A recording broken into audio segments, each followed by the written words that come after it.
Alright everybody, we're back with another video. Now this one is one I was trying to do for a while, the Cassante versus Fiora matchup, but surprisingly, I just get more Rivens than Fiora for some reason. So here we go, I got 2 scaling runes and attack speed. Now the resolve rune page is pretty standard, but you do want to bring biscuits, and then besides the biscuits, it's about preference. You can do approach velocity, or you can do cosmic insight, you know, whatever. You even do boots, but you should bring biscuits in a Fiora because she's going to be poking you a lot, she's going to be trading you a lot. However, I was just tired of going the same room page, so I switched it up here. And you know, I took a bad trade here. So this guy probably knew what I was hoping to do here was to pull this wave towards me, let it come to my tower. That's the standard that you want to do into your counter matchups, but he didn't really allow me to do that. And here is where bringing those biscuits is a little bit better, because as you can see, I'm playing very safe, because if I pop my potion right now, I'm just not gonna be able to stay in lane very long. So I'm mostly just letting Doran's do his job, playing back. I'll miss out on a few minions, but it's fine. So this is not how you want to play level 1. Yes, you want to start your shield, but ideally you want to just pull the minions towards you, play back, E, shield basher every time she goes for a trade, and you'll go pretty even, at least at level 1, and be fine.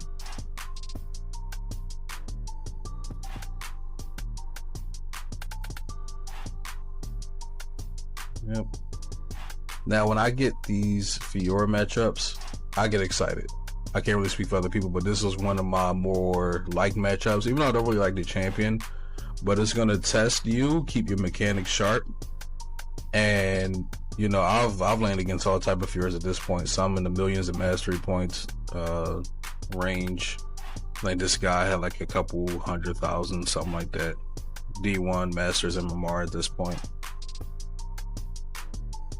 And yep, just looking to CS. Now, Fiora is literally just a matchup of who uses their W first. Right here, I did well, but I shouldn't have went for that Q3. That Q3 caused me a death right here. Yep. And he has pretty good reaction time, because I was expecting a tower shot to hit him there, but he flashes pretty quickly.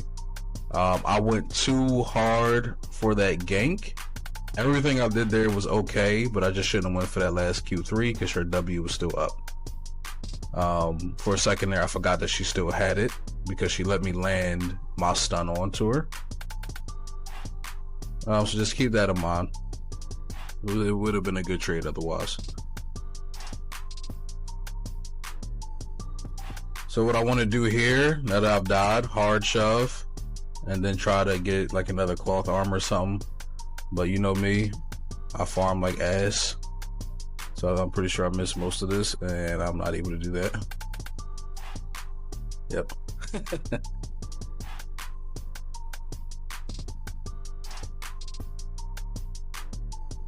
Don't worry too much. You're probably thinking, well, you died. This lane has to be over. No.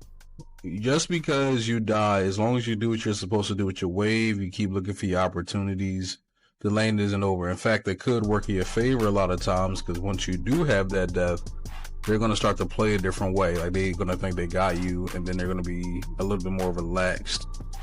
And that's actually what happens later on. So I decided I was just going to record the laning phase, but this time I'm going to show a little bit of macro play, because you're going to notice my team goes pretty hard in feeds during this one. So I figured it was a good opportunity to show, you know, how do I take a lead and win this game? You know, what should you be doing? Well, now the thing about Fiora, right, is even though you can win the lane, she just will scale, just start split pushing. The good ones are just going to be a constant split push threat. And once she reaches like 3 items, you're probably not going to be able to fight her anymore. So your goal is really to get with your team after you win this lane. Get with your team. You have to close the game out as soon as possible. and just minimize her ability to do that. I tried building Divine Sunder yesterday into Fiora, but same thing happened. Like after a certain point, it's very hard to deal with her after just a few items. Specifically Eclipse. Eclipse just makes her very annoying. Same thing with Riven. I think the item is a little too good. See? Boom. Bam. Dead. She started to get relaxed and let her guard down as to what my kill threat was, because she already had a kill on me. I have a bigger wave now. And then she let me get off too much on her there. The moment her W was down, I go for the trade. That's all you're trying to do. You're trying to get her to burn that one vital ability, and then your burst beats hers at that point. Make a little mistake here. I end up not even getting this plate. It's alright though. And then we're out of here. So a lot of people don't notice, League is mostly mental. So the faster you can get somebody tilted, the easier the game is going to be for you. So you're going to notice every time that I kill this Fiora, I flash my mastery, because this is a lane that she shouldn't be losing. So now he's like, damn, I'm losing to a Cassante. You know, this is my counter matchup, and he flashes mastery on me. Even though it may not seem like it's going to affect him, it does start to affect him as the game goes. So you always want to build Bramble. You could build plated steel caps too. You always want to get Bramble.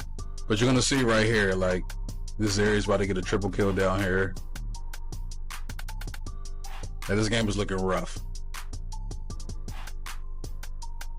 No, my team didn't technically misplay. It's just this guy's, you know, doing pretty good. He got a red buff.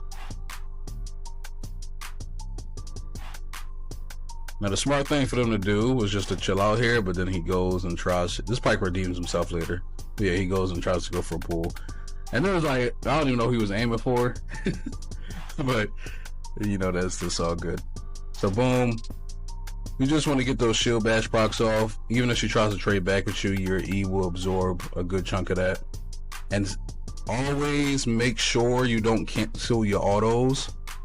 I'll press S just to make sure my auto attack goes off. Now, hard shoved because I wanted to get a roam. I'm like, okay, my team is dying. We got to get a lead somewhere. Like, mid is ahead, bot is ahead. So I go for roam. But I didn't know that bush was warded. But as you can see, that bush was warded. So Draven already knows I'm on my way down here. Yep. So I'm not really going to get anything out of this. Like, I could have ghosted right there, but he was respecting me. His jungler is like right there. I'm not really going to get anything. But it did give Seraphine a little bit of breathing room, but unfortunately that breathing room just goes away like 2 seconds later because she, you know, didn't know his jungler was there.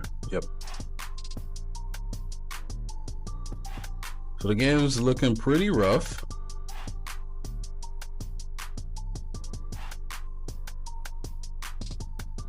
Now here again, the Fiora's making a mistake, and I see it immediately. Look at her mana pool. She burned way too much, and I'm not going to let her get away with that. You have to be looking for when they mess up. See, there she thought I was going to Q3. Instead, I just go straight for the W. Boom. And Mastery Flash. Yeah. Yep. You got to show her that she's in your world now.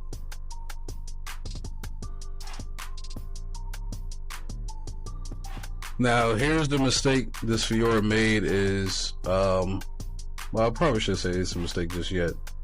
But she doesn't build Tiamat. And because she doesn't build Tiamat, I'm actually able to keep pressure onto her. She can't push the wave without burning a bunch of mana, and that's what happened to her right there. She was trying to push the wave back in response to me, but it doesn't really do anything. And then she rushes plated steel caps. Now, some champions, when they do that, it's hard for you to kill them, but in this particular one, you know, that doesn't really help her in this particular matchup. Like, she built in a way where she was too scared of me, if that makes sense. I would say she respected me too much. But again, that goes into getting inside her head, because she was at a point where she thought, okay, let me build these boots so that his kill threat on me is low. When really, She should have just started building into her core items, like sat on like tier 1 boots. Now here, I'm just trying to zone him. If I go into that Draven, I definitely die. He is strong right now, so it's definitely a bad idea. So if you're looking at this, you in a similar position, just let it rock. We do pick up this kill here. We pick up 2 grubs. And you'll notice that I spam ping my team to go for those grubs right after I kill the Fiora. I'm like, listen, we're not doing too hot bot, but we do got top side control, so let's just take this. And they do get 1, but we have 5. So at least now we have some on the board. Yeah, they got the first Drake. Yeah, they up in kills. But now we have some momentum going for us. Boom. Yeah, I knew she would W there, so I don't commit to it. And this is what she wants to do. She just wants to poke you down. Now, the good news is because she went Conqueror, Conqueror isn't as good early on. It makes it so that she scales much harder if you try to fight her later in the side lane. But it's not that bad right now. I failed my kidnap. I should have angled it more to the right. And then I could have just altered it to the tower. So that's my bad. But it's not the biggest deal in the world. She still can't really fight me. She knows she can't really fight me. It's so weird. Some of my best games is always into like Fiora matchups where it should be like some of my worst games. And I'll lose to stuff like KO. Not laning phase wise, but like the game itself would just be lost because my team doesn't end it before it's over. KO's pretty easy if you know what you're doing.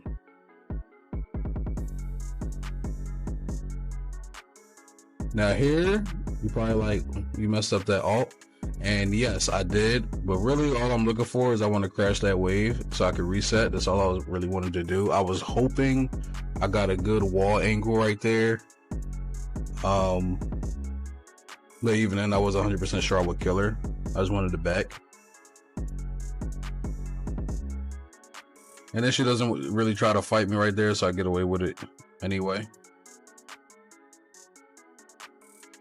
So yeah, the key to the Fiora lane, essentially, just start E, try to get these, try to play the minions so that they come towards your tower. I mean, you're gonna notice pretty much all your hard matchups, I'll say the same thing because it's pretty much gonna work every time. But as you saw with this level 1, they're not always gonna let you do that. In which case, just go for like little shield bash procs, try to get them to hit you in the middle of your creep wave.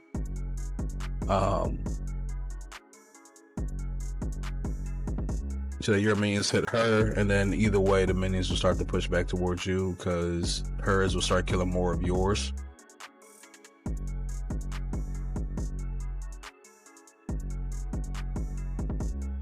Boom.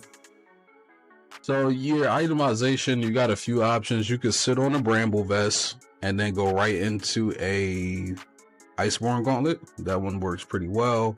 You could go bramble Bambi Cinder. If you want to.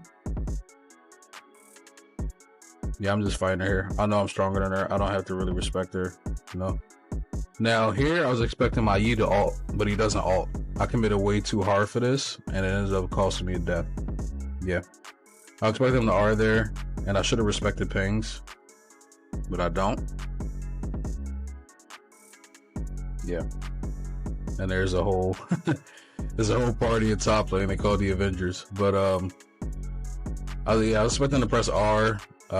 He did ping like, yeah, the Fiora had ghost though, so even if I ult, we don't kill her there. Which I don't really buy it. I had ult, he had ult. I ghost after her.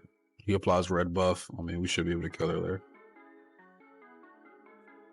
But I get it.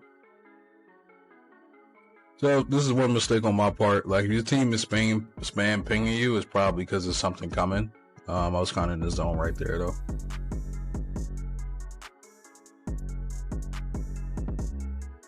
And boom. I don't let the death affect me. I go right for this TP play and I arrive just on the right spot to kill that Zeri. It's perfect.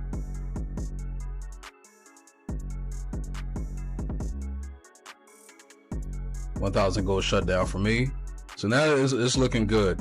I'm going to be able to keep fighting the Fiora for a while and handle her side lane. And this is also good. We poke the Fiora out. So here the play should be to just walk towards Drake with my team over stage. You can see. Now this is nothing. Spam ping your team. I'm bad at ping. Spam ping your team to leave. Even though my Yi is already spam pinging them, I should also be spam pinging them because they overstay. Luckily, we do get the Drake. It comes down to a 50-50 that Yi happens to win. Thank goodness.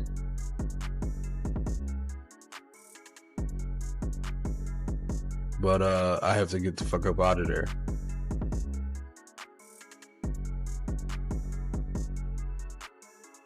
Now, I used to be very against building Sunfire Cape because it doesn't give you any CDR, and Cassante needs his cooldowns, especially like he needs that shield up as much as possible.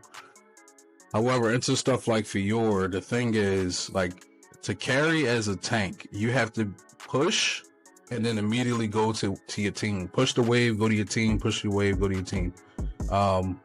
It's essential, and Bambi's helps you to do that without burning too much mana, so I'm learning to like it more. I hate having to build it, but I believe I do this game for that reason.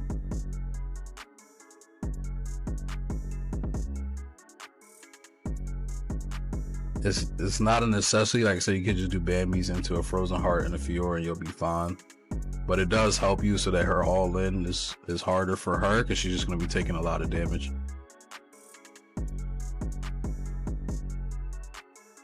Once again, as you can see, that mistake of her not starting or not buying that Tiamat is still costing her out of mana, and she hasn't really done anything. So I'm just able to keep my momentum going. And they go for a gank on me here. Like, this Jax really isn't respecting just how strong I am. Yeah. He also didn't realize this Fiora was out of mana, so this is just an easy fight. Boom.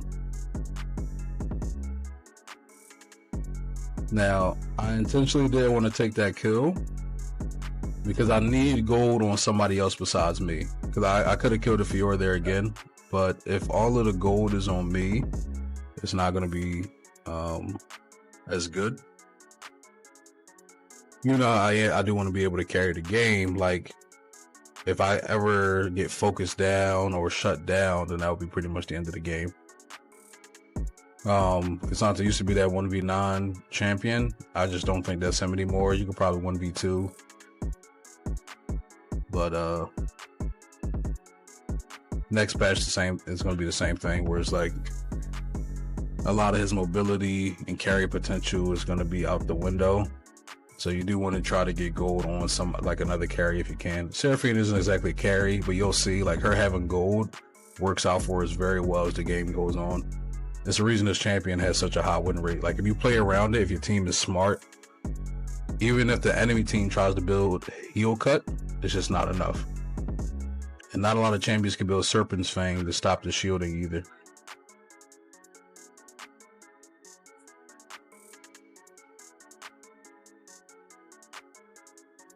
Yeah, I don't know what this Jax is doing here. I'm just speeding it up because not much happens in the in-between. I went unending despair because I tried building like Sundered Sky in the Fiora yesterday that went Conquer. It did not work well. So I gave up on it. And it does look like the Fiora ended up getting her Hydra finally after she died. Like, 3 of her deaths is simply because she didn't have mana from not having that earlier. It's pretty funny. Anyway. So, yeah, I went under the despair because I want to be able to stay healthy. If you can heal through Fiora's burst, you should be fine. It seemed like the Sundered Sky just didn't work for me against the other Fiora, so this time I tried under the despair. And this game ends up going good. So I TP to the Baron play. I have a great flank on the enemy team, putting them in between me and my team. And I'm trying to get right on Aziri. Jax comes back to peel for her. I do still get the knock up off. She flashes away. I'll settle for the support. Now here I make a mistake. For some reason, I forgot that this Zeri was fed, and I kept chasing her. You really can't underestimate, how much kill threat she has on you. But it's all good. Overall, we win that fight pretty hard. It is what it is. Let's see, grouping with the team, always being that menace, always being that threat. This is kind of why I find myself going Iceborne Gauntlet every game, even though it's not like the core it used to be. Your sticking power, how annoying you are in fights with this item is why I kind of feel like you have to go with every game, even if you are into those AP matchups. But you notice, yeah, I did the Bramble into a Bambi Cinder, and then I built my Iceborne Gauntlet. It makes me much more of a menace. The good thing about being a tank is you can just sit on components. This is one thing that the other classes can't really do. Like, somewhat fighters can, but you can just sit on a bunch of components and have all these stats and still be useful. I got the idea from looking at Macro. I hope that's how you say it, like the top Orn or whatever. And he would just buy a bunch of components of items and never really complete anything. Like, there's 4 slots of them, and I'm like, wait, I could do the same thing. So this is exactly what I started doing. And you may think like, okay, well, what's the big deal? Like, yeah, you should always build Bramble into Bambies. But I just watched the LCS game where the pro player, he was landing into Aatrox, and the dude rushes a Thornmail. I think it was FlyQuest. FlyQuest's top laner on Kasata. He rushed a Thornmail, which is just not good. I mean, his damage is just going to be poor. When his optimal build path was just Bambies into, or Bramble into Bambies, or Bramble into a Iceborne Gauntlet. But anyway, moving on. You'll see, I pushed a wave, group to the team. Nothing's happening. Push the wave. You're ready to group with the team. That's pretty much it. Now, I feel like we let this game go on too long, but we can't really end because the Zeri has 12 kills. I mean, it's just a lot of kill threat. So at this point, what we're doing is we're waiting for the Smolder to get stacks. This champion is a free win if you keep healing for him. We're just waiting for him to keep getting his stacks up, and eventually it's going to get to a point where we just win every team fight. Once again, group with the team. This was a learning experience for me because I pretty much learned League and not helping my team out. I was always kind of a solo player. So I'm still learning how to do team fights and how to rotate like this.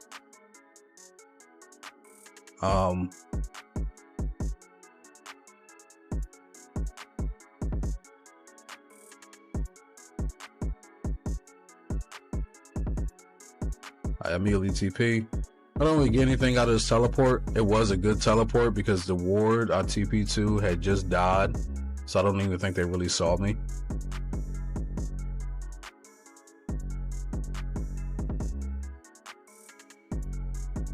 And she ghosted. I had ghost there, but I'm pretty sure I don't catch her. I mean, I'm just way too slow. Just sticking around the team for now. Dragon is about to spawn. So for your macro, pay attention to what's spawning where, like whether you need to be in the side lane beforehand, if you should be with your team beforehand. If your team is feeding, but you do have kills, stay with them. Just push a wave, and then group up. Sometimes you want to just leave the wave there and just be ready for whatever objectives there is because you need to be there. Boom, and then we get Drake. Easy. We called out their Jax, so pretty safe bet.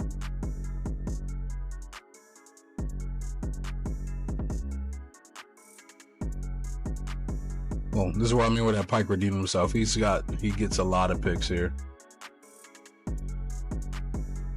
I have this bad habit of holding my ult too long. I could have ulted way earlier there. Fiora pretty much negates it too. I've been doing a lot of coaching sessions. I had this habit where like I'll hold my ult sometimes because I don't want to waste my health. but it caused a couple team fights because I hold it as long as I do.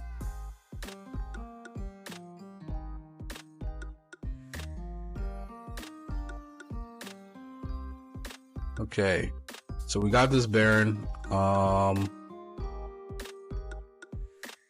Plan is push mid, grew my team bot, but then I see something's happening bot lane, so I immediately start running over there. But now at this point, my team is anywhere near as behind. Zeri's damage is starting to fall off.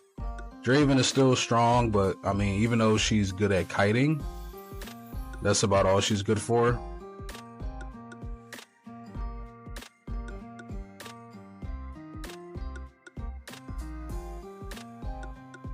And then I could have saved my Smolder there. Again, I gotta play better to get out of this bad habit.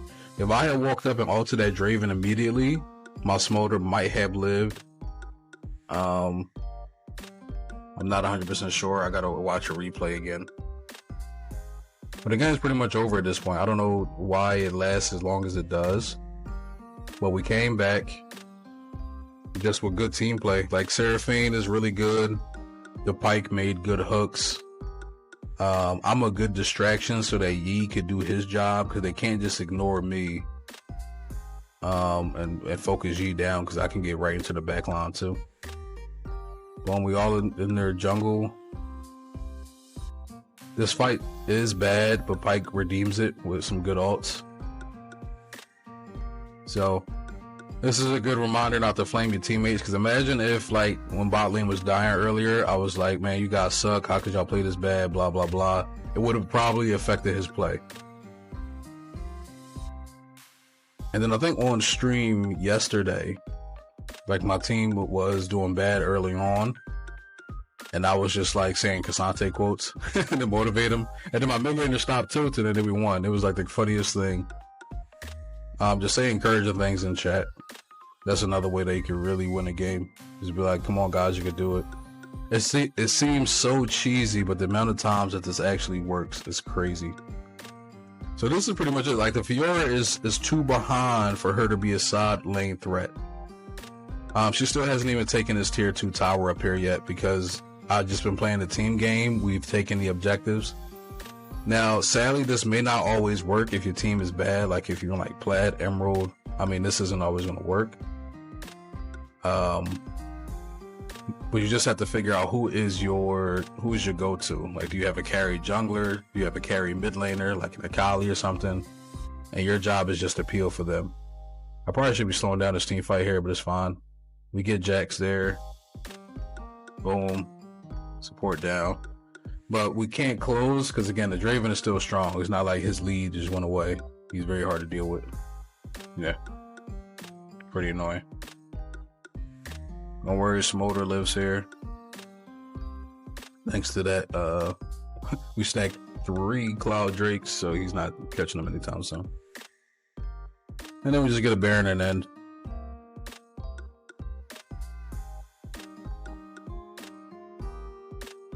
We're looking for a pick. I didn't really like this because it was Jax and Fiora there. They can stall long enough for the rest of the team to arrive.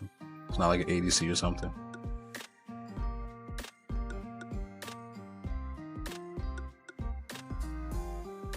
Boom, my Seraphine lands a great ult right here. Boom, this guy's dead. And on my way out, I ate Jax's stun and I ate Fiora's ult. So my team was just able to just, go crazy here. Which is nice. Yeah, the Seraphine's healing, shielding. So that's it. That's what my macro play is. And this is how to play the Fiora matchups. If she did something where you struggle with, leave it in the comments below. I do read the comments. I'll be happy to answer any questions. I gotta see what my next video plan is. I'm trying to go through all the tough matchups. I think I'll do Gwen on the next one. But yeah, leave a like, comment, and if you like this type of content, just subscribe.